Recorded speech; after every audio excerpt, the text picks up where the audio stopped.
প্রিয় দর্শক, আমন্ত্রণ জানাচ্ছি সোশ্যাল ইসলামী ব্যাংক নিবেদিত আমাদের আজকের 7 দিনে। আমরা আজকের 7 দিনে কথা বলতে চাই সমসাময়িক রাজনীতি নিয়ে যে বিষয়গুলো হচ্ছে সেই সবগুলো বিষয় নিয়েই। যে সময়টা আসলে কেমন যাচ্ছে, আমাদের অনেকেই বলছি আমাদের সময়টা ভালো যাচ্ছে, আবার অনেকেই হয়তো বলছে সময়টা ভালো যাচ্ছে না। সার্বিকভাবে একদিকে যেমন আছে প্রধানমন্ত্রীর ভারত সফর, চীন সফর নিয়ে কথা, এদিকে চলছে কোটা বিরোধী আন্দোলন এবং শিক্ষকদের লাগাতার অবস্থান ধর্মঘট। সব মিলিয়ে দেশের সার্বিক পরিস্থিতি কেমন যেন ভালো ভালো নার মধ্যে কথা চলছে সার্বিকভাবে। সেই সব বিষয়গুলোই আমরা আজকের আলোচনার মধ্যে আনতে চাই তিনজন রাজনীতিবিদের সাথে এই আলোচনায়। শুরুতে পরিচিত হয়ে নিয়ে আমাদের সাথে আছেন কে সময়ের জনপ্রিয় মুখে বলবো এবং সবাই যার যার ক্ষেত্রে সুপরিচিত। আমাদের শুরুতেই রয়েছে সাবেক সংসদ সদস্য এবং আওয়ামী লীগ নেতা সেলিম আলতাফ জর্জ, আপনাকে স্বাগত জানাচ্ছি। এবং তার পাশেই রয়েছেন barrister Rumin Farhana, advocate, Bangladesh supreme court এবং বিএনপি নেতা এবং সাবেক সংসদ সদস্য, আপনাকেও স্বাগত। এবং আরও রয়েছেন আমাদের সাথে জুনায়েদ সাকি, প্রধান সমন্বয়ক, গণসংহতি আন্দোলন, আপনাকেও স্বাগত জানাচ্ছি। সাকিব ভাই মানে আসতে আজকে সবচেয়ে দেরি করেছে, সেখান থেকে আমি জানি যে বেশ কিছু মিটিং কর্মসূচির মধ্যেই ছিলেন আজকে সারাদিন, এবং আপনাকে দেখেও হয়তো দর্শক বুঝবে যে মাত্রই এসে জয়েন করেছেন। আপনাকে দিয়েই শুরু করি, আসলে সময়টা কেমন যাচ্ছে আমাদের? ধন্যবাদ আপনাকে। আমার সহ-আলোচক সহ যারা দেখছেন সবাইকে সালাম এবং শুভেচ্ছা জানাই। না, আমরা তো এমন একটা সময় আছি যে সময়টা এমন না যে আজকেই তৈরি হয়েছে। দীর্ঘদিন ধরে আমরা একটা সময়ের মধ্যে আছি। বাংলাদেশের রাজনৈতিক বাস্তবতা দেখলে জনগণের ন্যূনতম যে নাগরিক স্বীকৃতি, তার ভোটের অধিকার, সেটাই নেই। তাহলে সেরকম একটা দেশের রাজনীতি কীভাবে চলতে পারে সেটা খুব পরিষ্কার। একটা সরকার ক্ষমতায় আছে বল প্রয়োগ কিংবা শক্তির মধ্য দিয়ে, জবরদস্তি যাকে বলে, এবং এটা করতে গিয়ে তারা রাষ্ট্রশক্তিটাকে পুরোপুরি তাদের ক্ষমতার পেছনে এনে জড়ো করেছে।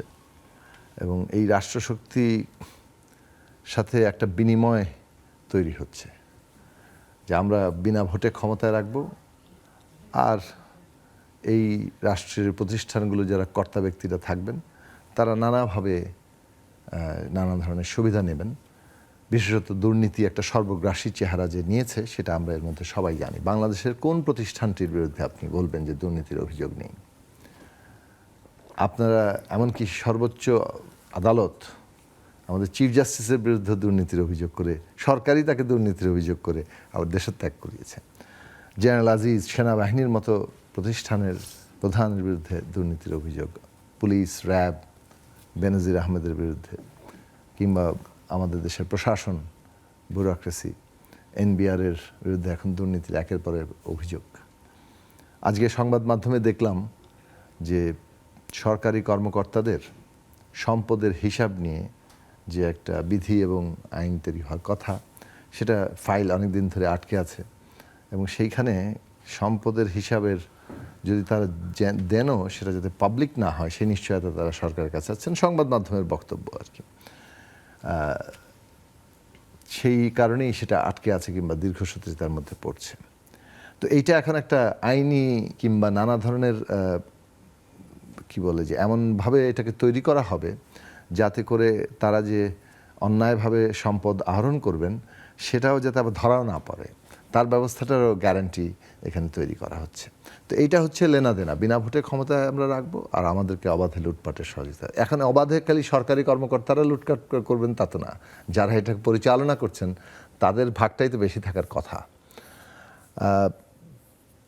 এইটার ফলাফলটা হচ্ছে সমাজের সর্বস্তরে একটা দারুণ রকম হতাশা জারি হওয়া। এখন আজকে ছাত্ররা একটা আন্দোলন করছে, এই আন্দোলনটা করতে তারা বাধ্য হচ্ছে। 18 সালে এই আন্দোলনের সমাধান হয়ে গেছে, 18 সালে এই আন্দোলন তারা করেছিল, এবং এই আন্দোলনটা একটা ন্যায্য আন্দোলন। এই দিক থেকে কোনো দেশেই কোটা ব্যবস্থা একটা চিরস্থায়ী বন্দোবস্ত না। আচ্ছা, কোটায় যাওয়ার আগে আপনি যেখানে বলছেন যে হতাশা, আমি আসবো আপনার কাছে। আমি হতাশার বিষয়টা সেলিম আলতাফ জর্জের কাছে একটু আসতে চাই। যে এই যে বলা হলো যে হতাশা, আপনি কি সেটা মনে করেন কিনা যে আসলে সর্বস্তর একটা হতাশা বিরাজ করছে? ধন্যবাদ আপনাকে। আমার দুজন বিজ্ঞ সহ-আলোচক সহ যারা দেখছে সবাইকে শুভেচ্ছা জানাচ্ছি। হতাশার বিষয়টা এটা আপনার আসলে খুবই আপেক্ষিক একটা বিষয়। কে কখন কিভাবে কোথায় হতাশায় ভুগবে এটা তাদের নিজস্ব ব্যক্তিগত কিংবা গোষ্ঠীগত বিষয়। এটা সার্বিকভাবে আপনার ওইভাবে সার্বজনীন করে বলার কোনো সুযোগ নেই, যার কারণে আপনার এই আলোচনায় যেটা আপনার সার্বিক আলোচনা সাকিব ভাই যেগুলো আলোচনা করলেন যে ছাত্রদের ন্যায্য পাওনা কিংবা বিভিন্ন স্তরে বিভিন্ন পর্যায়ে দীর্ঘদিন যাবৎ যে সমস্ত বিষয়ের উপরে অব্যবস্থাপনাগুলো চলমান আছে, সেই অব্যবস্থাপনার কারণে দেশের মানুষের ভেতরে এক ধরনের আশঙ্কা অথবা তারা শঙ্কা নিয়ে বিশেষ করে ক্ষমতায় টিকে থাকার জন্য বিভিন্নভাবে প্রশাসনকে ব্যবহার করা, তারা তাদের বক্তৃতা বিবৃতি কার্যক্রম চালাচ্ছেন। তো সেই জায়গা থেকে বলা যেতে পারে যে বাংলাদেশের জন্মের পর থেকে ঐতিহাসিকভাবে যেভাবেই রাষ্ট্রীয় ক্ষমতায় এসেছে তারা প্রত্যেকে কোনো না কোনোভাবে নিজেদেরকে সমস্ত কিছুর ঊর্ধ্বে উঠে যাওয়ার একটা মনোভাব পোষণ করেছেন এবং তারই ধারাবাহিকতায় ধীরে ধীরে ধীরে ধীরে আজকে যেটা বলেছেন যেটা সর্বগ্রাসী জায়গায় যে পৌঁছেছে। এটা তো আপনার লাস্ট 10 কিংবা 15 ইয়ার্সের ভিতরে এই সমস্ত ঘটনা ঘটে নাই, এটা 50 বছর ধরে চলমানভাবে ঘটতে থাকছে। তো ঘটতে ঘটতে ঘটতে ঘটতে এখন একটা বড় রকমের জায়গায় যে দাঁড়িয়েছে, যেটা সবার চোখের সামনে পড়ছে যে প্রত্যেকটা মানুষই কেমন যেন একটা অসহিষ্ণু হয়ে গেছে।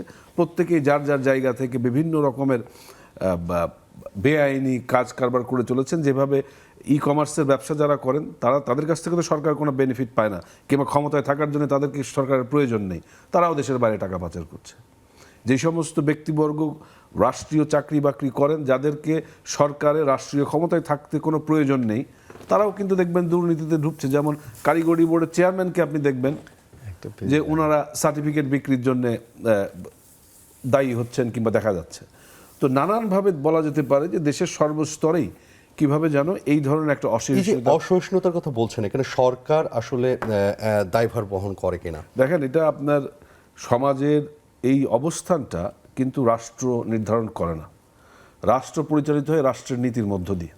সেই নীতির আলোকে রাষ্ট্র পরিচালনার ব্যবস্থা করেন, কিন্তু সমাজের যে ব্যবস্থাপনা এটা ওই সামাজিক গোষ্ঠী কিংবা ওই সমাজে যারা বসবাস করে তারা এটা নির্ধারণ করে। সেখানে রাজনীতির প্রভাব কতটা থাকে? ধানমন্ডির সমাজ ব্যবস্থা গুলশানের সমাজ ব্যবস্থা এক নয়, রামপুরার সমাজ ব্যবস্থা কিংবা ওই ভাটারার সমাজ ব্যবস্থা এক নয়।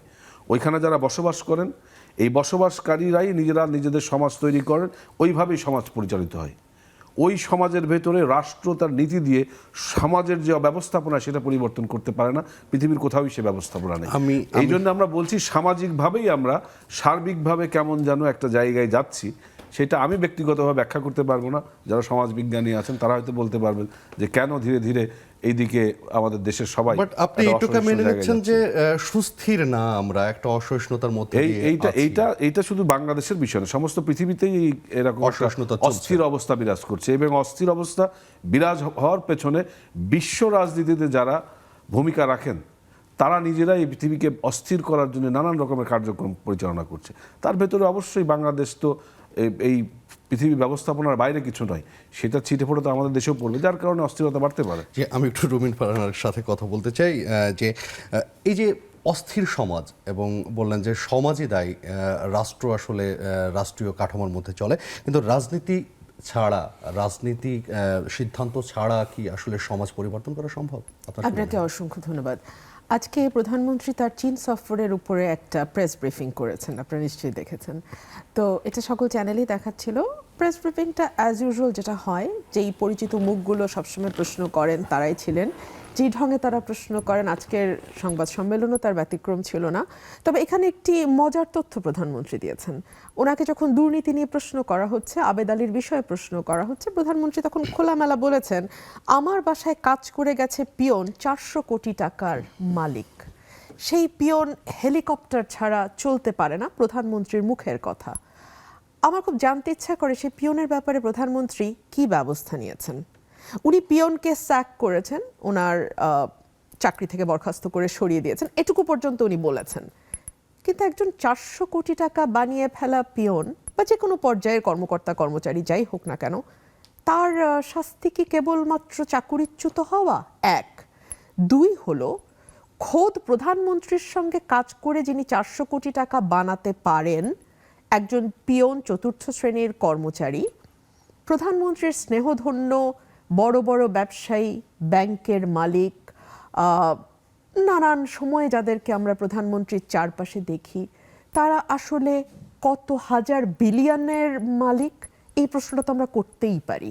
এই প্রশ্নটা আরো বেশি প্রাসঙ্গিক হয় যখন আহসান এইচ মনসুর বলেন যে আমাদের আর্থিক খাত এমনই খাদে গেছে যে ওখান থেকে তুলবার আর কোনো আশা দেখি না। কাগজে কলমে বলা হচ্ছে খেলাপি ঋণ 11%, উনি বলছেন আমি অর্থনীতিবিদ হিসাবে যেটুকু বুঝি খেলাপি ঋণ 25%-এর কম নয়। তো একটা রাষ্ট্রে ব্যাংক ব্যবস্থায় যখন ধসে পড়ে তখন সেই রাষ্ট্রের অর্থনীতি নিয়ে তো আলাপ হবে, তাই না? মানে অর্থনীতিটাকে আপনি আসলে কোন জায়গায় নিয়ে গেছেন? কিছু মানুষ পিয়ন অবস্থায় 400 কোটি টাকা কামিয়ে ফেলে, তার কোনো বিচার টিচার হয় না, তাকে আপনি চাকরি থেকে সরিয়ে দেন, এটাই হলো তার বিচার। তিনি হেলিকপ্টারে করে যাওয়া আসা করেন। আপনার প্রিয় পাত্রদের হাতে আপনি ব্যাংক বিলিয়ে দেন, টাকা পাচারের সকল কিছু আপনি চোখ বন্ধ করে রাখেন অ্যাজ ইফ কিছুই ঘটছে না। কিন্তু ওদিকে আবার দেখা যায় যে বাংলাদেশের সাধারণ মানুষ যারা, নাগরিক যারা, তারা এই 9% মতান্তরে 15% মূল্যস্ফীতিতে হাঁসফাঁস অবস্থা দাঁড়ায়। বাজারে গেলে বোঝা যায় যে কি অবস্থায় আমরা এসে দাঁড়িয়েছি।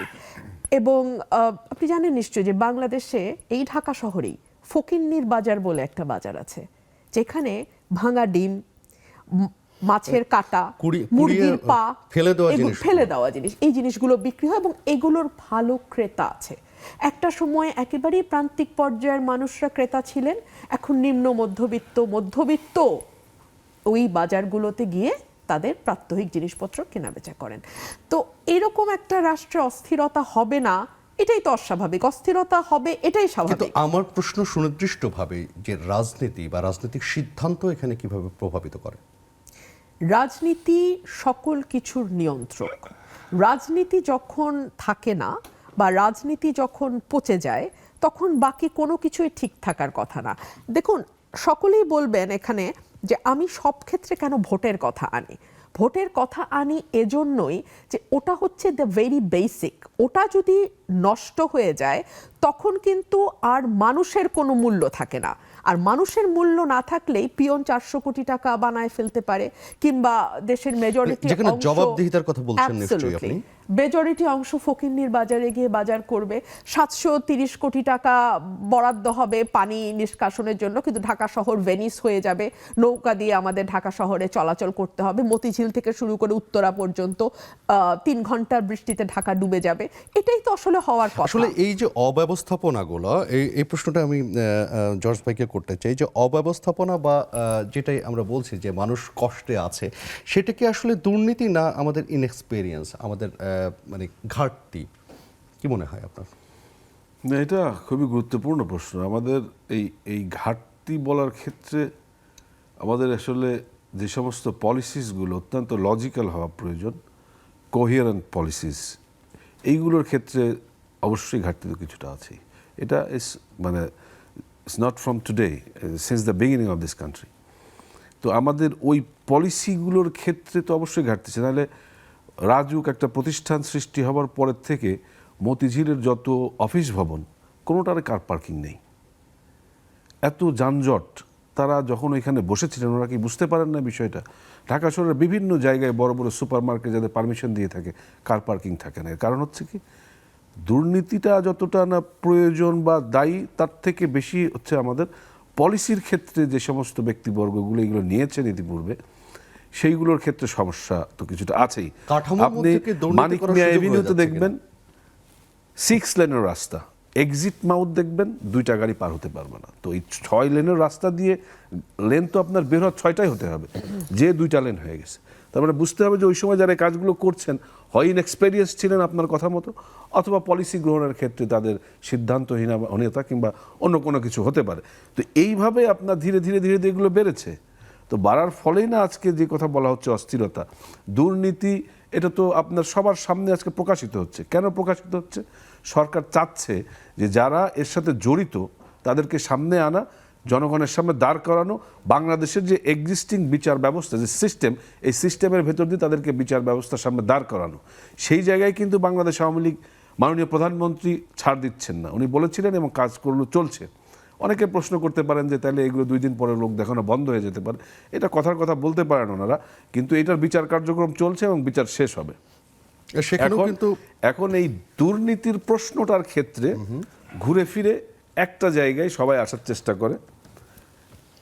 রুমিন ফারহানা যুগপৎ আন্দোলনের সাথে জড়িত জোনায়েদ সাকিব মানে ভাই যারা সরকার যারা বিরোধী আছেন, কথা বলতে চায়, এভাবে বলতে চায় তারা আপনি? প্রত্যেকেই ওই একটা জায়গায় ঘুরে ফিরে বেসিক যে জায়গাটা ভোটের জায়গায় আসতে চায়।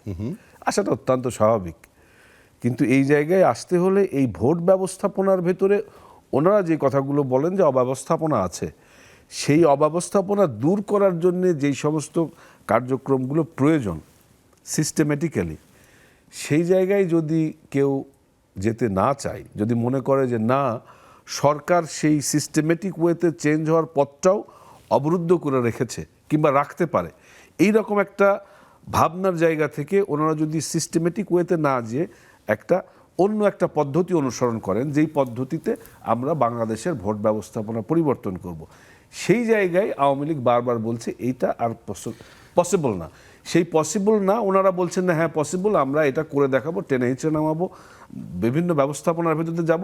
তো দেখা গেছে যে আসলে আওয়ামী লীগ যেটা বলেছিল সেইটাই ঠিক, ওই জায়গা থেকে ওনারা যেতে পারবেন না। আপনি বলতে চাচ্ছেন বিরোধী পক্ষের এই পলিসির জায়গায় একটা ভুল থেকে যাচ্ছে। না, আমি আমরা- আমার যে অবশ্যই তারা আমার থেকে অনেক বিজ্ঞ, আচ্ছা, এই আমি প্রসঙ্গে- ভুল বলতে পারবো না, তবে ওনাদের যে আশঙ্কা যে সিস্টেমের যে জায়গাটা ওইটাও আওয়ামী লীগ দখল করে রেখেছে, যার জন্য ওনারা ওইখানে যেতে চাচ্ছে না, না যে ওনারা আরেকটা পথের সেই আশঙ্কা, চিন্তা সেই করছেন। আশঙ্কার ব্যাপারে সেই পথে নিশ্চয়ই- কিন্তু লাস্ট 15 ইয়ার্স ওনারা চলছেন, চলার পরে ওনারা বলছেন যে আন্দোলন তো একদিনে সংগঠিত হয় না, একদিনেও আবার সেই হয়ে ব্যাখ্যা যেতে পারে। নিশ্চয়ই ওনাদের কাছ থেকে যাই হোক, পাবো। সেটা ওনাদের বিষয়, কিন্তু আওয়ামী লীগ বারবার বলে আসছে যে ওইভাবে আওয়ামী লীগকে রাষ্ট্রীয় ক্ষমতা থেকে সরানো এবং দেশ থেকে বের করে দিয়ে আবার ওনারা ওই জায়গাকে ওইভাবে দখল করার সেই দিন বাংলাদেশের কখনোই জি, আসবে না। আমরা আলোচনায় ফিরবো, একটা বিরতি নিয়ে আসছি। প্রিয় দর্শক, নিচ্ছি একটি বিরতি, সাথেই থাকুন।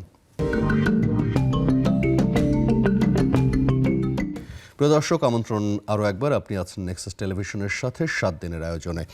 আমি জোনায়েদ সাকিব ভাই আপনার কাছে আসতে চাই, যে যেখানে ছেড়েছেন সালিম ভাই। কথা শেষ করতে পারি। আগের বারে শেষ করতে নতুন পারেননি। প্রশ্নে যাওয়ার আগে আমি যে আলোচনাটা মানে রুমিন ফারহানা করলেন, আমার ধারণা সেলিম আলতাফ জর্জও কিছু জিনিস স্বীকার করলেন যে সিস্টেমিক জায়গায় আমাদের অনেকগুলো বেশ কিছু বড় জায়গায় ঘাটতির জায়গা একমতই আছে। হয়েছেন বলতে আমি এটার একটু চেহারাটা দেখাতে চাই যে সিগনিফিকেন্টলি গত 15 বছরের আগে এবং 15 বছর ধরে এর কি পার্থক্যটা ঘটেছে।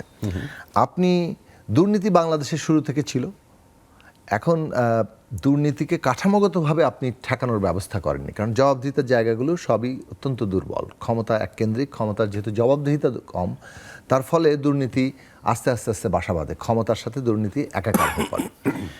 বিশেষভাবে 15 বছরে এটা একটা কাঠামোগত চেহারা নিয়েছে, কারণ আপনি মানে ভোটটা বাতিল করে দিবেন, তাহলে ভোট ছাড়া ক্ষমতা থাকতে গেলে আপনাকে নতুন একটা কাঠামো লাগবে, যে কাঠামোতে একটা লেনদেন ছাড়া এবং একে অপরের নিরাপত্তার গ্যারান্টি দেওয়া ছাড়া তো এই কাঠামোটা তো কাজ করবে না। ফলে এই যে নতুন একটা কাঠামো সৃষ্টি করা হয়েছে, সেখানে সবাইকে যুক্ত করা হয়েছে। আপনি ধরুন আইনিভাবে কী কী পরিবেশ, এক এসালাম কোম্পানির কাছে যদি 8টি ব্যাংক থাকে, এটা আসলো কিভাবে, কিংবা ব্যাংকের যারা পরিচালনা পর্ষদ হচ্ছে, আইনি পরিবর্তনগুলো ঘটলো কিভাবে, আপনি যদি প্রত্যেকটা আইনি জায়গাতে দেখেন, কিংবা কতিপয় কোম্পানি সরকারের ছত্রছায়া যে পরিমাণ মানে আর্থিকভাবে লাভবান হচ্ছেন, সেইটা কি ব্যবসা করে নাকি রাষ্ট্র ক্ষমতা ব্যবহার করে, এই দুটো জিনিসের পার্থক্য রেখাটা তৈরি হয়ে যাচ্ছে। আপনি ব্যবসা করছেন, ব্যবসায় কিছু কিছু সুবিধা নিচ্ছেন, কাউকে কাউকে একটু ঘুষ টুস দিয়ে নানা ব্যবস্থা করে নিচ্ছেন, এটা একটা জিনিস। আর আপনি পুরো স্টেট পাওয়ারকে ইউটিলাইজ করে ব্যবসা বাণিজ্য করছেন, এটাকে ক্রনি ক্যাপিটালিজম বলে, সেই জিনিস চলছে বাংলাদেশে। ফলে এইটার সম্প্রসারণটা ঘটেছে একেবারে ওই দেশের বিচার বিভাগ, সেনাপ্রধান, সেনাবাহিনী, পুলিশ, প্রশাসন সর্বত্র। এখন সেই কাঠামোগুলোর জায়গাতে দেখুন, প্রধান বিচারপতির বিরুদ্ধে আপনি দুর্নীতির অভিযোগ আনলেন কখন, সরকারের সাথে যখন তার একটা মানে বিরোধ তৈরি হলো। আচ্ছা, তাহলে সরকারকে এই দুর্নীতি আগে থেকে জানতো? যদি আগে থেকে জানতো তাহলে তারা তখন ধরে নাই কেন? এক, যদি আগে থেকে না মানে জানতো, কিন্তু সরকার যদি এই ধরনের, আর যদি প্রধান বিচারপতি নির্দোষ হয়ে থাকেন, তাহলে সরকারের সাথে দ্বিমত হলে প্রধান বিচারপতির বিরুদ্ধেও দুর্নীতির অভিযোগ তুলে তাকে দেশত্যাগ করানো যায়। দুটোই কিন্তু বাংলাদেশে বাস্তবতা। অর্থাৎ আপনি প্রধান বিচারপতির নিজের লোক হলে দুর্নীতি মাফ করে দিচ্ছেন, আর বিরোধী হলে, আপনার সাথে কোনো বিরোধ তৈরি হলে তাকে দুর্নীতির দায় অভিযুক্ত করে দেশ ছাড়া করছেন, তারপরে লাঞ্ছিত তো করে। দুর্নীতি আপনি নিয়ে প্রসেসটা দয়া করে, আমি এটাকে বক্তৃতা হিসেবে নেবেন না, প্রক্রিয়াটা তাহলে কি দাঁড়াচ্ছে? প্রক্রিয়াটা দাঁড়াচ্ছে আপনি নিজের অনুগত লোক চাইছেন, সেখানে একটা বিনিময় আছে, বিরোধিতা করবেন আপনার দুর্নীতির অভিযোগ সৃষ্টি হবে। তাহলে এই যে আজকে বাংলাদেশে প্রত্যেকটি প্রতিষ্ঠানের ক্ষেত্রে জেনারেল আজিজ সাহেব যে ইন সার্ভিস থাকাকালীন সময় তিনি যে সমস্ত এই সম্পত্তিগুলো করেছেন, ক্ষমতা ব্যবহার করে এই সম্পদগুলো করেছেন, এটা সরকার জানতো না? এটা রাষ্ট্রের গোয়েন্দা সংস্থা জানতো না? সেই প্রশ্ন বিরোধী দল তার মানে আপনি যখন সার্ভিস পেয়েছেন, যখন উনি 18 সালের একটা মধ্যরাতের ভোট ডাকাতের নির্বাচনকে বলেন যে এর মতো ভালো নির্বাচন তিনি দেখেন নাই, তার মানে আপনি এই বিনিময়টা করেছেন। আপনি যে বেনজির সাহেব, আজকেও তার একটা ক্লিপ দেখছিলাম আসতে আসতে এখানে, কীরকম মানে মাটির তলে গর্ত থেকে তাকে উনি বের করে নিয়ে আসবেন, ঘরের মধ্যে ঢুকে ঢুকে উনি বের করে নিয়ে আসবেন, তার যে বডি ল্যাঙ্গুয়েজ, তো এইটা তো বাংলাদেশের নাগরিকদেরকে, উনি ওনার ক্ষমতা দেখেছেন, কোথা থেকে ক্ষমতা পেয়েছিলেন এই প্রশ্ন আমাদের নাগরিকদের করতে আমি হবে। আপনার কাছে এই দাপট কোথা থেকে পেয়েছেন, এইখানে আপনার কাছে একটা প্রশ্ন দায়িত্ব নিতে হবে। এই দাপটের দায়িত্বটা কথাটা দেখুন, একটু আগে রুমিন ফারহানা বলছেন না, প্রধানমন্ত্রী তার আজকেই বলেছেন ওনার ঘরের পিয়ন 400 কোটি টাকার মালিক। তো ওনার ঘরের পিয়ন 400 কোটি টাকার মালিকটা হয় কিভাবে? হয় এইভাবে যে প্রধানমন্ত্রী অফিসে আছে বলেই উনি প্রধানমন্ত্রী অফিসের, এমনকি খোদ প্রধানমন্ত্রী পর্যন্ত কাউকে না কাউকে কিছু কোনো সিদ্ধান্তে প্রভাবিত করতে পারেন, সেই জায়গায় তো তাকে কেউ টাকাটা পয়সা লেনদেন করে। অর্থাৎ ওনার একটা ফাইল, কারো একটা ফাইল উনি প্রধানমন্ত্রী অফিস দিয়ে পাশ করাতে পারেন বলেই তাকে কেউ না কেউ টাকাটা দেয়, এমনি এমনি টাকা চলে আসে নাকি? তাহলে তার মানে হচ্ছে ওই পিয়ন অনেকগুলো কাজ যেগুলো ন্যায্য নয়, অন্যায্য কাজ পয়সার বিনিময়ে করিয়ে নিতে পেরেছেন বলে 400 কোটি টাকার মালিক হয়েছে। সেক্ষেত্রে সেই দায় দায়িত্বটা কার? সেক্ষেত্রে আমাকে বলেন, দায় দায়িত্বটা আমাকে উত্তরটা দেন, দায় দায়িত্বটা কার? দায় দায়িত্বটা সবই এই সরকারের, এবং সরকার প্রধান হিসেবে তাকে দায়িত্ব নিতে হবে যে বাংলাদেশে আজকে এই যে দুর্নীতির একটা প্রাতিষ্ঠানিক কাঠামো তৈরি হয়েছে, এটা তার এই ভোটবিহীন শাসনে এটা সিগনিফিকেন্টলি, যেটা ছিল দুর্নীতি, এটা হচ্ছে এখন কাঠামোগতভাবে একটা, এটাই নিয়ম, এটাই সিস্টেম, এইটা হচ্ছে রাষ্ট্রীয় পৃষ্ঠপোষকতায় ক্ষমতা দিয়ে দখলদারিত্ব কায়েমের একটা ব্যবস্থা আপনি প্রতিষ্ঠা করেছেন বাংলাদেশে। এই পার্থক্যটা আগের সাথে এখন আছে, এবং সেই জায়গায় ভোটের প্রশ্নটা অত্যন্ত গুরুত্বপূর্ণ। ভোট হচ্ছে প্রাথমিক জবাবদিহিতা, যে আপনাকে পিপলের কাছে যেতে হবে, ম্যান্ডেট নিতে হবে, মানুষ ভোট না দিলে আপনি হেরে যাবেন। কিন্তু যে কথা শেষ করেছেন সেলিম আলতাফ জর্জ, আপনি যদি ওইখানে আসেন, যে যেভাবে আপনারা বিরোধী দল থেকে চিন্তা করছেন যে আওয়ামী লীগকে ভোটের এইভাবে নিয়ে আসবে, সেটা কি সম্ভব আদৌ আপনাদের মনে হচ্ছে? এইটাই, ক্ষমতায় থাকলে মনে হয় যে আমরা তো চিরস্থায়ী আছি। আওয়ামী লীগের এখন এরকম ভাব আছে যে তারা চিরস্থায়ী বন্দোবস্তে আছে, এবং বিদেশি শক্তিদের যথেষ্ট পরিমাণে গদি রক্ষার বিনিময়ে যা যা দেওয়া দরকার সেটা দিয়ে সন্তুষ্ট করে ওনারা ক্ষমতায় আছেন। এটাকে ওনারা একটা মোটামুটি স্থায়ী প্যাকেজ ভাবছেন। এখন এটা তারা ভাবতেই পারেন, কিন্তু আওয়ামী লীগের মানে ইতিহাসটা দেখলে আওয়ামী লীগ কিন্তু 1996 সালের 15 ফেব্রুয়ারির নির্বাচনে যায়নি। আওয়ামী লীগ কিন্তু 88 সালের নির্বাচনটা যায়নি। আওয়ামী লীগ কিন্তু 2006 সালের মানে 7 সালের 22 জানুয়ারি যে নির্বাচনটি হওয়ার কথা ছিল সেই নির্বাচনটিতে যায় নাই।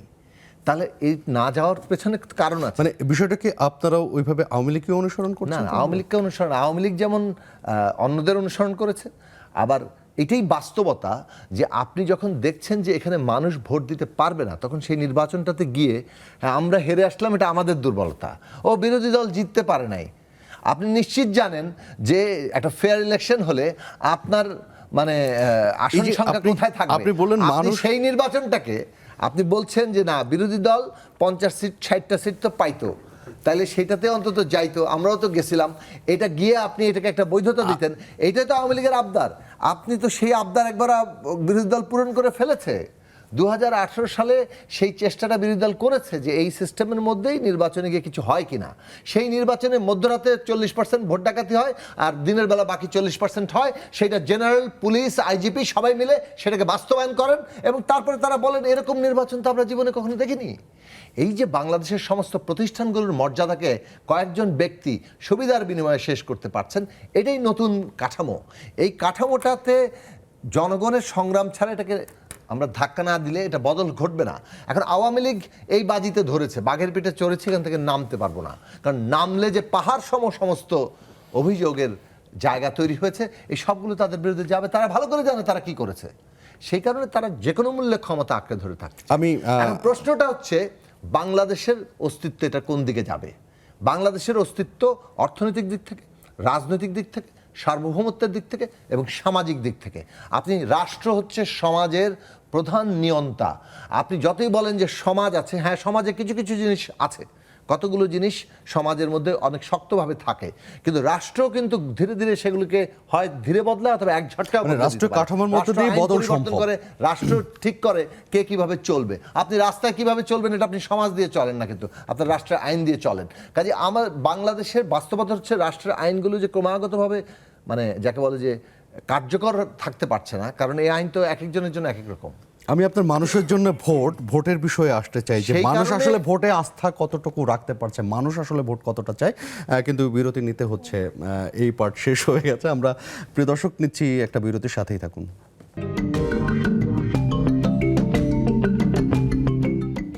প্রিয় দর্শক, আমন্ত্রণ আরও একবার। আপনি আছেন নেক্সাস টেলিভিশনের সাথে। আমি কথা বলতে চাই ব্যারিস্টার রুমিন ফারহান আপনার সাথে। প্রশ্ন কি করা দরকার আছে আসলে সেইখানেই যদি বলি যে কতটা ভালো আছি আমরা? হ্যাঁ, আমি সাকিব ভাইয়ের একটা কথার সাথে সম্পূর্ণ একমত। নির্বাচনে অংশ নেয়াই যে সবসময় দিন শেষে মূল কথা তা না। আমরা 88 সালে আওয়ামী লীগ নির্বাচন করেনি দেখেছি, 15 ফেব্রুয়ারি নির্বাচন তারা বর্জন করেছে এবং এটা এখনো তারা খুব গর্ব নিয়ে বলে। এবং তারপরে 2007 সালে জানুয়ারিতে যে নির্বাচন হওয়ার কথা ছিল সেটাও তারা বর্জন করবে বলে তখন ঘোষণা দিয়েছিল। কিন্তু মুশকিলটা হচ্ছে এখনকার সাথে তখনকার পার্থক্য হলো এই তিনটি নির্বাচনের মাধ্যমে, প্রথম দুটি 88 এবং 15 ফেব্রুয়ারি নির্বাচনের মাধ্যমে যে সরকার এসেছিল সেই সরকার কিন্তু টেকে নাই। কিন্তু আওয়ামী লীগ সরকার গত 16 বছর ধরে ক্ষমতায় আছে এবং এই মেয়াদ যদি পূর্ণ করে তাহলে 20 বছর তারা সেটা তো ক্ষমতায় আওয়ামী লীগের থাকবে। সফলতাই বলতে হবে আপনাকে। আমি আসছি, এটা আওয়ামী লীগের সফলতা যতটা নয়, এটা বিরোধী দলের ব্যর্থতা তার চেয়ে বেশি। এবং আমরা সকল সময় একটা কথা শুনি যে গুম, বিচার বহির্ভূত হত্যা, মামলা, বিরোধী দলের নেতাকর্মীদের উপর ভয়াবহ নির্যাতন করে এই সরকার টিকে আছে। সবই সত্য, অ্যাবসলিউটলি তাই। গত 16 বছরে বিএনপি সহ বিরোধী যে রাজনৈতিক দলগুলো আছে তাদের উপর যেই ভয়াবহ নির্যাতন হয়েছে, বাংলাদেশের 53 বছরের ইতিহাসে কোনো রাজনৈতিক দলের উপর এ ধরনের নির্যাতন হয়নি। আওয়ামী লীগ বলতে পারে 21শে আগস্টের কথা। আমি যদি তর্কের খাতিরে 21শে আগস্ট ধরেও নেই, আমার ভাই লিখছেন আমি দেখছি, 21শে আগস্ট ধরেও নেই, তারপরেও আমাকে বিনীতভাবে বলতেই হয় সিস্টেম্যাটিক কিলিং একটা জিনিস আর একদিনের একটি ঘটনা। কিন্তু আপনি যে অভিযোগটা করছেন সেখানে আপনারা জনমত তৈরি করতে পারছেন কি? আমি সে জায়গাতেই আসছি, আপনি আমার মুখে কথা তুলে দিয়েন না, আমি সে জায়গাতেই আসছি। আমাদের এই গত এক দশকে, 16 বছর বাদই দিলাম, এক দশকের কথাই যদি ধরি, 2014 থেকে 24 আমাদের 750-এর উপরে নেতাকর্মী গুম হয়ে গেছে। বিচার বহির্ভূত হত্যা হয়েছে অসংখ্য। আমাদের 1.5 লক্ষ মামলা, আমাদের 50 লক্ষ আসামি নেতাকর্মীরা, এবং আমাদের মহাসচিবের বিরুদ্ধে সেঞ্চুরি হয়েছে মামলার। আমাদের চেয়ারপারসন দেশনেত্রী বেগম খালেদা জিয়া, তিনি মৃত্যুর মুখোমুখি, এবং আজকে রাজনীতি এবং বিরোধী দলের রাজনীতি তাকে এই জায়গায় এনে দাঁড় করিয়েছে। এই ব্যাপারে কারো কোনো দ্বিমত নাই। এমনকি আন্তর্জাতিক মহল থেকেও বলা হয় যে প্রফেসর ইউনুস বা এই ধরনের মামলাগুলোর সঙ্গে সঙ্গে দেশনেত্রী বেগম খালেদা জিয়ার মামলাও একটা টেক্সট বুক এক্সাম্পলের মতন হয়ে থাকবে। বিচার ব্যবস্থার চূড়ান্ত দলীয়করণ এবং রাজনৈতিক নিবর্তন কত দ্রুত যেতে পারে। কিন্তু বাস্তবতা হচ্ছে এই সরকারটার সাথে আসলে আমরা ফাইট করছি। এটা যদি 15 বছর 16 বছরে আমরা না বুঝি এবং সেই অনুযায়ী স্ট্র্যাটেজি ঠিক করতে না পারে বিরোধী দল, তাহলে সার্টেনলি বিরোধী দলের ব্যর্থতা সেটা। এবং বিরোধী দলের ব্যর্থতা আছে বলেই তো আসলে সরকার 17 বছর রানিং, তাই না? না হলে তো সরকারের এত বছর থাকার কোনো কারণ নাই। রাজনৈতিক বিশ্লেষকরা এভাবেই বলেন, আসলে বলতে চান না, আমি জানি না রাজনৈতিক বিশ্লেষকরা কিভাবে বলেন। আমি একজন ক্ষুদ্র কর্মী এবং আমি আমার কর্মীর চোখ দিয়ে এটাই দেখি। আমাদের একেবারে প্রান্তিক পর্যায়ের যে কর্মীরা যারা আছেন তারা ঘর ছাড়া, আজকে কালকে 2 দিন না, তারা বছরের পর বছর ঘর ছাড়া। আমাদের কর্মীদের যাদের ছোট্ট একটা দোকান ছিল, একটা ছোট ব্যবসা ছিল এলাকায়, বা ধানের জমি ছিল, এটা দিয়ে তাদের জীবিকা নির্বাহ করত, তাদের এখন ঢাকা শহরে এসে রিক্সা চালাতে হয়, তারা উবার সার্ভিস দেয়। আমাদের মহাসচিব এই কথাগুলো বলতে বলতে কান্না করেন, কিন্তু কান্নাটা তো আসলে সমাধান না, তাই না? কান্না, আমি দুঃখিত এভাবে বলার জন্য। বিরোধী দলের মহাসচিব যখন চোখের পানি ফেলেন তখন সেটা আসলে কর্মীদের নৈতিকভাবে চাঙ্গা করার চেয়ে নৈতিকভাবে দুর্বলই বেশি করে। সেজন্য আমি মনে করি সরকারি দলে থেকে চোখের পানি ফেলা সেটা হয়তো কিছুটা সিম্প্যাথি আপনার আনতেও পারে, কিন্তু বিরোধী দলে থেকে চোখের পানি একেবারেই আপনার সেক্ষেত্রে দুর্বলতা। সেলিম আলতাফ জর্জ যেভাবে বলছিলেন যে পলিসিগত ভুল থেকে যাচ্ছে বিরোধী দলের, আপনি আমি এটা বলিনি। না, আমি আমার ব্যক্তিগত সেলিম ভাই মতামত এটা বলেন নাই। Anyway, আমি আমারটা বলি। আমাদের পলিসিগত ভুল আছে না শুদ্ধ আছে এটা পলিসি মেকাররা দেখবেন, তবে এখন পর্যন্ত সফলতার ছায়াও আমরা দেখতে পারি নাই, এটা হলো বাস্তবতা। আমরা বলা হয় যে লক্ষ লক্ষ মানুষ, কোটি কোটি মানুষ তারা ভোট কেন্দ্রে যায় নাই, হ্যাঁ এটা বিরোধী দলের আহ্বান তো ছিলই, সেই সঙ্গে এটাও অস্বীকার করার উপায় নাই যে বিরোধী দলের আহ্বান ছাড়াও মানুষ খুব ভালো বুঝতে পারছিল তার ভোট দেওয়া বা না দেওয়াতে আসলে কোনো ডিফারেন্স মেক করে না। এক, দুই হলো যদি তার ভোট গণনা হয়েও থাকে সেটা আওয়ামী লীগের এ বনাম আওয়ামী লীগের A1 কাছে যাবে, সুতরাং দিন শেষে ওই আওয়ামী লীগই গভর্নমেন্ট ফর্ম করছে।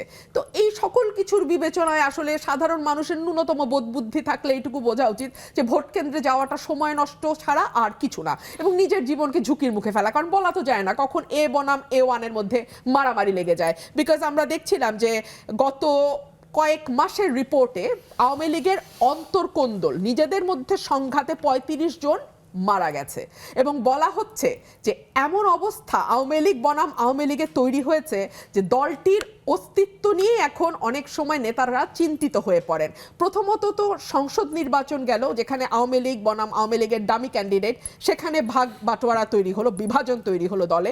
পরে যখন উপজেলা নির্বাচন হলো তখন দেখা গেল প্রতীক বরাদ্দ হচ্ছে না, আওয়ামী লীগ বনাম আওয়ামী লীগ, কারণ বিরোধী দল নির্বাচন করছে না, আবার আওয়ামী লীগ বনাম আওয়ামী লীগ। তা থেকে এটা মনে হয় যে সার্বিকভাবে সাধারণ জনগণ আসলে রাজনীতি বিমুখী হচ্ছে দিন কমপ্লিটলি। এবং আই হেট পলিটিক্সটা আমার দুঃখ লাগে যে রাজনৈতিক দলগুলো, সকল দল মিলে এমন একটা অবস্থা এসে দাঁড়িয়েছে যে আই হেট পলিটিক্সটা না এখন এটাকে জাস্টিফিকেশন দিচ্ছে যে সত্যি এটাই হয়তো হওয়ার কথা ছিল এবং এটাই হয়েছে। আমি আপনার কথাটা সেলিমা জর্জের কাছে জানতে চাই যে আপনি এই কথাটাকে কিভাবে সমর্থন করবেন অথবা সমর্থন করবেন না।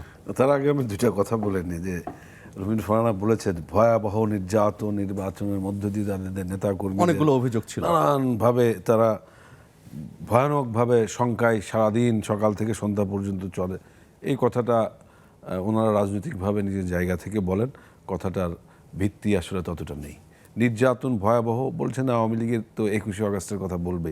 21শে আগস্টের কথা না হয় নাই বললাম আজকে, এটা বাদ দিয়ে যদি আমি ধরি যে তাদের সময়ে আমাদের জাতীয় নেতৃবৃন্দদের আপনার বিভিন্ন মিটিংয়ে, মিছিলে, ওপেন পাবলিক মিটিংয়ে গুলি করে হত্যা করা হয়েছে পাখির মতো, সেইগুলোর কি জাস্টিফিকেশন দেবেন ওরা? কিচ্ছু নেই।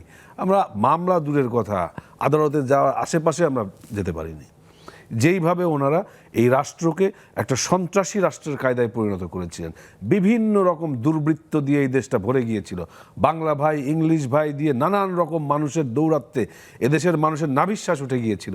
সেই সমস্ত দিনের কথা ওনারা বেমালুম ভুলে যে আজকের কথায় আসেন। আমি ব্লেম দিতে চাই না, কেননা এইগুলো অতীতের যে সমস্ত কর্মকাণ্ড ওনারা করেছেন এইগুলো আমরা আলোচনা করতেই পারি, করলে পরে হবে কি ওই আলোচনার ভিতরেই থেকে যাব। কিন্তু সামনের বাংলাদেশটা কেমন হবে সেই দিকে যাবার জন্যে আমরা যারা কম্পারেটিভলি একটু ইয়াং পলিটিশিয়ানসরা আছি, এই সমস্তগুলো দিয়ে একদিকে সরিয়ে রেখে যে সামনের বাংলাদেশটা কেমন হতে পারে সময়টা ভালো করার জন্য এইগুলো নিয়ে আলাপ আলোচনা, সিস্টেমেটিক ডেভেলপমেন্ট, চেঞ্জ কিভাবে হতে পারে এইগুলো নিয়ে ডিবেট, কথাবার্তা হতে পারে, সেইগুলো নিয়ে আমরা ধীরে ধীরে কথা বলতে পারি। এবং সেইগুলো যেগুলো অবশ্যই আওয়ামী লীগ যা করবে 100% রাইট তো হবে না, কোনো মানুষ সেটা করতে পারবে না, পৃথিবীর কোনো রাজনৈতিক দলও করতে পারেনি।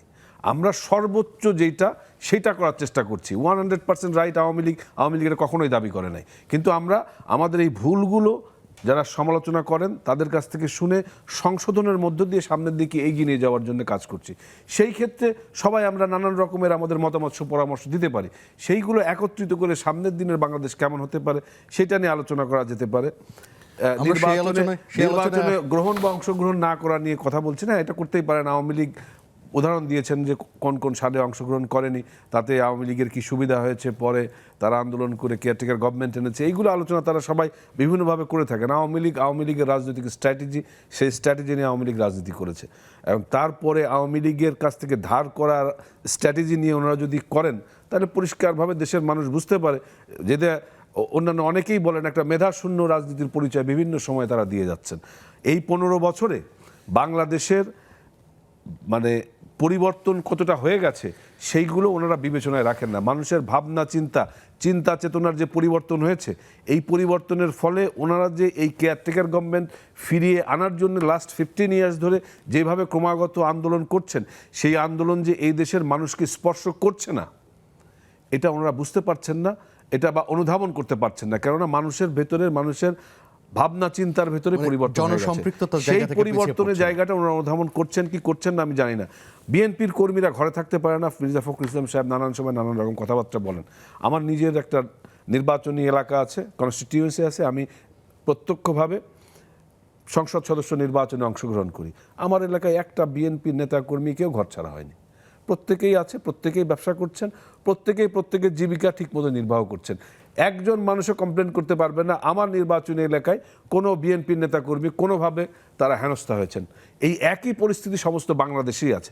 বিচ্ছিন্নভাবে যদি কোনো ঘটনা কোনো জায়গায় ঘটে থাকে, কারো সামাজিক দ্বন্দ্ব, পারস্পরিক জমি জমা নিয়ে কোন্দল, সেই সমস্ত কোন্দলের কারণে কেউ যদি কোনোভাবে ক্ষতিগ্রস্ত হন, সেটা যদি কোনো রাজনৈতিক দলের ঘাড়ের উপরে চাপিয়ে এটাকে জাস্টিফাই করার জন্য কথা বলা হয়, সেটারও আপনার বিশ্লেষণ এবং বিবরণ প্রয়োজন। মানে ব্যাখ্যা দেওয়া যাবে। আমাদের বিরতি নিতে হচ্ছে, সময়ের স্বল্পতা তো রয়েছেই। প্রিয় দর্শক, নিচ্ছে আরও একটা বিরতি।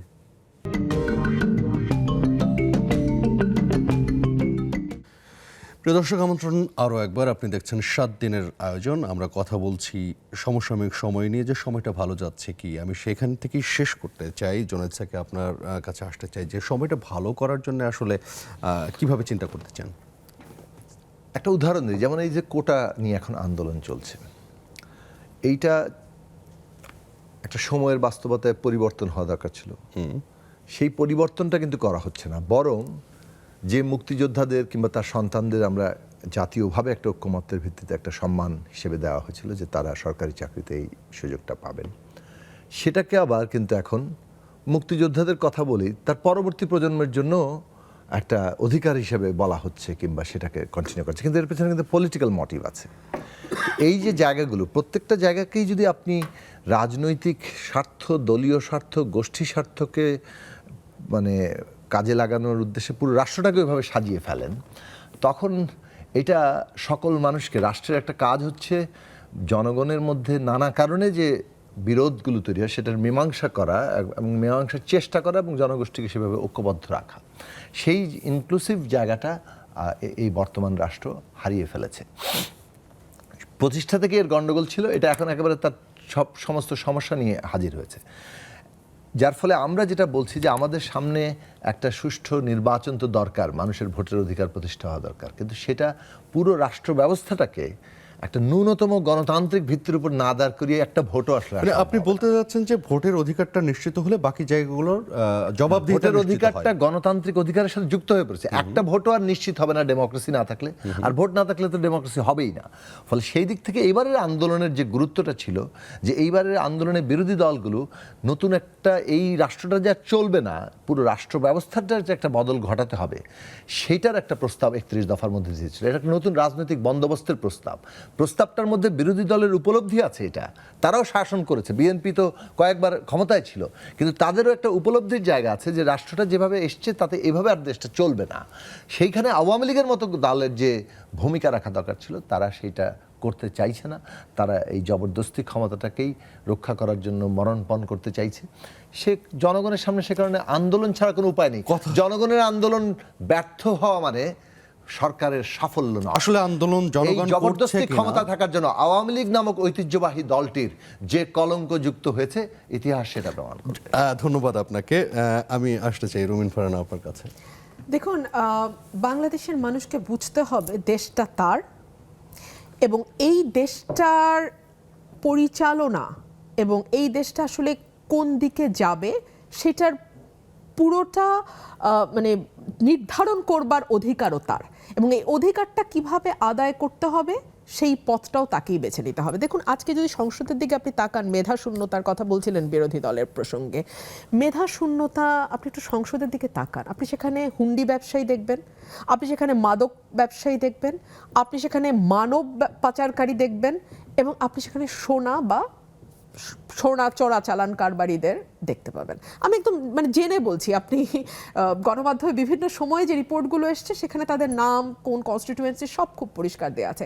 এখন বাংলাদেশটা তাদের হাতে তুলে দিয়ে নিজেকে আপনি আইসোলেট করে রাখবেন কিনা পলিটিক্স থেকে, সেই সিদ্ধান্তটা আসলে আপনাকে নিতে হবে। আমরা তো 3টা অরাজনৈতিক আন্দোলন দেখেছি, কোটা সংস্কার আন্দোলন দেখেছি, 18-তে দেখেছি, এখনো দেখছি, আমরা নিরাপদ সড়কের আন্দোলন দেখেছি, আমরা ভ্যাট বিরোধী আন্দোলন দেখেছি। এবং এই 3টা আন্দোলন কিন্তু একেবারেই সর্বস্তরে সাধারণ মানুষ এই আন্দোলনে সম্পৃক্ত হয়েছে, সাধারণ মানুষ এই আন্দোলনে সমর্থন দিয়েছে। তার মানে মানুষ যে তার অধিকারের ব্যাপারে একেবারে সচেতন না, এই কথাটি কিন্তু বলা যায় না। তাহলে সমস্যাটা কোথায়? কেন আমরা দেখি না যে বিরোধী দলের দাবিগুলোর সাথে গণমানুষ এসে যুক্ত হচ্ছে? তার কারণ আমার মনে হয় বিরোধী দলকেই নির্ধারণ করতে হবে, 1। আর 2 হচ্ছে, বিরোধী দল কি তাহলে তেমন কোনো স্বপ্ন বা তেমন কোনো আশা মানুষের সামনে দিতে পারছে না? আমার ভাই যে 31 দফার বন্দোবস্তের কথা বলছেন, সেই বন্দোবস্তটা কি সাধারণ মানুষ পর্যন্ত পৌঁছেছে? সাধারণ মানুষ কি সেই বন্দোবস্তের সঙ্গে একমত হয়েছে? সাধারণ মানুষ কি সেই বন্দোবস্তের মধ্যে নিজের ভবিষ্যৎ দেখতে পেয়েছে? যদি তাই দেখতে পেয়ে থাকে, তাহলে আজকে যেভাবে কোটা সংস্কার আন্দোলনে সাধারণ মানুষ পথে নেমে এসেছে, পুলিশের ব্যারিকেড সরিয়ে ভেঙে তারা সামনে এগিয়ে গেছে, এবং এগুলো তো আমরা আমাদের গণমাধ্যমগুলো লাইভ প্রচার করেছে, আমরা দেখেছি, এবং সবাই সবাই এটা। দেখেছে। এখানে মানে নাথিং টু হাইড। এভাবে ব্যারিকেড ভেঙে পুলিশকে অগ্রাহ্য করে আদালত কি বলছে সেটা, সেই ব্যাপারে আমাদের কোনো বক্তব্য নেই। আমরা চাই নির্বাহী বিভাগ থেকে নতুন করে আরেকটি পরিপত্র জারি হোক, নতুন করে আদেশ দেয়া হোক। এই কথাগুলো তো সাধারণ মানুষ যারা অ্যাপলিটিক্যাল, যাদের পলিটিক্যাল কোনো আইডেন্টিটি নাই, তারাই তো বলছে, তাই না? তো এই মানুষগুলো তার ভোটের অধিকার, এই মানুষগুলো তার মানবাধিকার, এই মানুষগুলো তার কথা বলার অধিকার, এই জায়গাগুলোতে কেন নিশ্চুপ এবং থাকবে? যেখানে সুনির্দিষ্ট নেতৃত্বও নাই। অ্যাবসলিউটলি, যেখানে সুনির্দিষ্ট নেতৃত্ব নাই, এখানে তো রাজনৈতিক যেই আন্দোলনগুলো, যেটা আমরা বলছি গণমানুষের আন্দোলন, সেগুলোতে তো সুনির্দিষ্ট নেতৃত্ব আছে। তাহলে এই দুর্বলতাটা কোথায়? এটাও মনে হয় এখন আলোচনায় আসা উচিত। অনেক সময় তো গেল, 18 বছর, এবং 18 বছরে আমি জানি আমাদের বিরোধী দল করা বহু ছেলে দেশ থেকে চলে গেছে। বহু ছেলের কথা আমি বলছিলাম, আমার ভাই কুষ্টিয়ার একটা আসনের সংসদ সদস্য ছিলেন, কিন্তু 350টা আসনের দায়িত্ব তো উনি একা নিতে পারেন না। 350টা আসনে কি ঘটছে সেটা তো আসলে উনি একটা উদাহরণ হিসেবে হ্যাঁ, বলেছেন। ওনার সাথে হতে পারে যে কাউকে ঘর ছাড়া হতে হয় নাই, কিন্তু বাকি 349টা আসনে তো এই ঘটনাগুলো ঘটেছে, এবং এগুলোর চাক্ষুষ সাক্ষী তো আসলে আমরা, আমাদের কাছেই এসে বলেছে, আমাদের সামনেই ঘটনাগুলো ঘটেছে। সুতরাং এই ঘটনাগুলো অস্বীকার করা যায়, করা যেতেই পারে, কিন্তু অস্বীকার তো সলিউশন না। আরেকটা কথা, বিএনপির সময় ওনাদের অসংখ্য নেতা কর্মীর উপর অবর্ণনীয় নির্যাতন হয়েছে। 18 বছর তো ক্ষমতায়, কার বিচারটা কোথায় হলো? এই যে মতান্তরে 33,000 36,000 কর্মী নাকি আমাদের মানে বিএনপির সময় মেরে ফেলা হয়েছে, সেগুলোর বিচার কোথায়? আসামি কারা? মামলা কোথায়? তার মানে কি জানি না এটা আমরা। বলতে চান যে আসলে কথার কথা না বলে আসলে একদম, সুনির্দিষ্টভাবে কাজ, যাওয়া কাজ, উচিত রাস্তায়? কাজ। মানে কথা তো অনেক হলো, তাই না? পাল্টাপাল্টি দোষারোপ, সে কথাটা কিন্তু পাল্টাপাল্টি সেলিম আলতাফ অভিযোগ জর্জের যথেষ্ট কথার হয়েছে। মধ্যেও ছিল। আমরা অনুষ্ঠানের শেষ পর্যায়ে একটু জর্জ ভাইয়ের কথা লাস্ট শুনতে চাই, যে ভালো থাকার জন্য আপনি বলেছেন যে ভালোর দিকে যেতে হবে, আসলে কি করার সুযোগ আছে? কোটা নিয়ে দুইটা কথা বলি, কেননা সময় কিন্তু সাকিব ভাই যেটা বলেছে যে এই মুক্তিযোদ্ধা কোটা, এইটার পেছনেও একটা রাজনৈতিক অভিসন্ধি আছে বলে উনি মনে করছেন বর্তমান রাজনৈতিক দলের। আমি শুধু একটু মনে করিয়ে দিই, দেখেন অবশ্যই মুক্তিযোদ্ধাদের সন্তান, আমি সেইটাই তারপরে যে আমি সেটা একটু আমি বলতে চাই, ওনাকে বলতে দিই। সেটা একটু বলতে চাই, কেননা না, বাংলাদেশের confusion জন্ম হয়েছে একটা রক্তক্ষয়ী মুক্তিযুদ্ধের মধ্য দিয়ে। ঠিক এই একই প্যাটার্নে পৃথিবীর অন্যান্য যে সমস্ত রাষ্ট্রের জন্ম হয়েছে, যদি আপনি সেইগুলোর দিকে তাকান, আমি স্পেশালি বলবো কিউবা, ভিয়েতনাম, আলজেরিয়া, এখানে আপনি দেখবেন ওইখানে মুক্তিযোদ্ধাদের জন্য বিমান বাহিনী, সেনাবাহিনী, নৌবাহিনী সহ অন্যান্য সবখানে আছে, এবং সেইটার পার্সেন্টেজ 80%। এবং সেইখানেও যিনি মুক্তিযুদ্ধ করেছেন তিনি এবং তার যে সন্তান, ফার্স্ট জেনারেশন। বাংলাদেশের ক্ষেত্রে তফাৎটা হচ্ছে যেখানে থার্ড জেনারেশনের কথাটা বলা হচ্ছে। সরকার যারা কোটার সঙ্গে আন্দোলন করছেন এদের প্রতিপক্ষ নয়, কেননা আজকে যে সমস্ত স্টুডেন্টসরা এই বিষয়ে কথা বলছেন, আজ থেকে 5 বছর কিংবা 10 বছর পরে এই বাংলাদেশের নেতৃত্ব এই ছাত্ররাই দেবে। অতএব তাদের সাথে আওয়ামী লীগের কোনো বিরোধিতা নেই, তারা আমাদের প্রতিপক্ষ নয়। এবং সাকিব ভাইয়ের সাথে আমি একমত, সময়ের পরিক্রমণের মধ্য দিয়ে এর একটা লজিক্যাল রিফর্ম দরকার। সেই রিফর্মটার জন্য গভর্নমেন্ট কাজ করছে। এখন আপনি কোটা বাতিল করে দিবেন, নারী কোটা বাতিল করে দেওয়া যাবে না বাংলাদেশে। আপনি অনগ্রসরের কোটা বাতিল করে দিতে পারবেন না, আদিবাসী বাতিল করতে পারবেন না, উপজাতি বাতিল করতে পারবেন না। তাহলে একটা জায়গায় কথা হচ্ছে মুক্তিযোদ্ধা, সেটাকেও বলা হচ্ছে রাজনৈতিক কারণে ব্যবহার করা হচ্ছে। আমরা জানি থার্ড জেনারেশনের ক্ষেত্রে বাংলাদেশের যেই ধারাবাহিক গত 8টা 10টা VCS এর পরীক্ষা হয়েছে, মুক্তিযুদ্ধের কোটার যেই সমস্ত চাহিদাপত্র ছিল, চাহিদা ছিল, তার 5%ও পূরণ হতে পারে না। আবেদন জমা পড়েনি। চান যে যৌক্তিক সমাধান আসলে অবশ্যই যৌক্তিক সমাধান, এবং সরকারও সেটাই চাচ্ছে, এবং সেই দিকেই যেহেতু মহামান্য আদালতে বাংলাদেশের সর্বোচ্চ আদালতে পেন্ডিং আছে, ওনারা বিজ্ঞ রায় দেবেন, সেই বিবেচনার ভিত্তিতে আমি কোয়াইট শিওর একটা যৌক্তিক রিফর্মের ভেতর দিয়ে এই কোটা ব্যবস্থা যাবে, কেননা এটা আপনার অবিবেচকের মতো বাদ দেওয়া যাবে না বাংলাদেশে। আমাদের ভারতীয় উপমহাদেশেই এটা অত্যন্ত প্রয়োজনীয় বলে আমরা মনে করি। একটা লাইন যুক্ত করতে হবে। 18 সালের ছাত্ররা সংস্কারের দাবি করেছে, এখনো সংস্কারের দাবি করছে, বরং সরকার মানে এটাকে বলতে পারো যে জেদের বশবর্তী হয়ে একতরফাভাবে বাদ দিয়েছে। বাদ দেওয়ার কোনো দায় ছাত্র সমাজের নেই। ছাত্র সমাজকে অযৌক্তিকভাবে অন্যায়ভাবে তাদের উপরে কালিমা লিপ্ত করবেন না। সংস্কারের দাবি তারা 18 সালে করেছে, এখনো করছে, সরকারই বরং বাতিল করে আজকে আইনি জটিলতা সৃষ্টি। আমরা এই আলোচনা হয়তো চলতেই থাকতে পারতো, কিন্তু অনুষ্ঠানের নিয়ম অনুযায়ী শেষ করতে হচ্ছে। আপনাদের তিনজনকে অসংখ্য ধন্যবাদ এই আয়োজনে আসবার জন্য। প্রিয় দর্শক, এই ছিল আজকের আয়োজনে। দেখা হবে আবারও আগামীতে। সে পর্যন্ত সবাই ভালো থাকুন এবং সুন্দর থাকুন।